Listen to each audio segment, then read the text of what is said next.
Erravelli farm house లో కేసీఆర్ తో కేటీఆర్ హరీష్ రావు భేటీ అయ్యారు. స్థానిక సంస్థల ఎన్నికలు, బీసీ రిజర్వేషన్లు, రాజకీయ పరిస్థితులపై చర్చించినట్లు తెలుస్తోంది.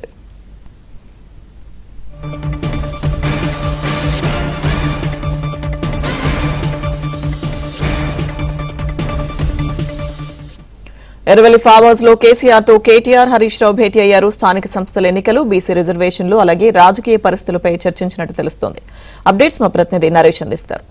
నరేష్, మాజీ ముఖ్యమంత్రి బీఆర్ఎస్ అధ్యక్షుడు కేసీఆర్ తో ఆ పార్టీ ముఖ్య నాయకులుగా ఉన్న కేటీఆర్ హరీష్ రావులు సమావేశమయ్యారు. కాసేపటి క్రితమే వీళ్ళిద్దరు కూడా ఎర్రవల్లి వ్యవసాయ క్షేత్రానికి వెళ్లారు. ఈ నేపథ్యంలోనే తాజా రాజకీయ పరిణామాలతో పాటుగా ప్రస్తుతం బీసీ రిజర్వేషన్ మీద రాష్ట్రంలో చర్చ జరుగుతుంది. 42% బీసీలకు రిజర్వేషన్ ఇచ్చే అంశం మీద కాంగ్రెస్ ప్రభుత్వం ఇప్పటికే వర్కౌట్ చేస్తున్న నేపథ్యంలో దాన్ని ఎలా ముందుకు వెళ్ళాలి, రానున్న స్థానిక సంస్థల్లో ఎలా కాంగ్రెస్ పార్టీని ఎదుర్కోవాలి, పార్టీని ఎలా గాడిలో పెట్టాలనేది ప్రధానంగా చర్చ జరుగుతున్నట్టు తెలుస్తుంది. అదేవిధంగా స్థానిక సంస్థల ఎన్నికలతో పాటు జూబ్లీ హిల్స్ ఉప ఎన్నిక కూడా రాబోతుంది. ఇప్పటికే జూబ్లీ హిల్స్ ఉప ఎన్నిక మీద కీలకంగా అన్ని రాజకీయ అటు కాంగ్రెస్ పార్టీతో పాటు బీఆర్ఎస్ పార్టీ కూడా ఫోకస్ పెట్టింది. ఆ ఎన్నికకి సంబంధించి కూడా గతంలోనే కేసీఆర్ అటు హరీష్ రావుతో కేటీఆర్ తో సమావేశాలు నిర్వహించారు నందినగర్ నివాసంలో. తాజాగా మరోవైపు స్థానిక సంస్థల ఎన్నికల నేపథ్యంలో కేటీఆర్ వరుస జిల్లాల పర్యటన చేస్తారు. హరీష్ రావు కావచ్చు, నిన్న హరీష్ రావు మహబూబ్ నగర్ వెళ్ళారు, అంతకుముందు సిద్దిపేటలో పర్యటించారు. అట్లాగే కేటీఆర్ సైతం భూపాలపల్లి జిల్లా, వరంగల్ జిల్లాలో ఇప్పటికే పర్యటించారు.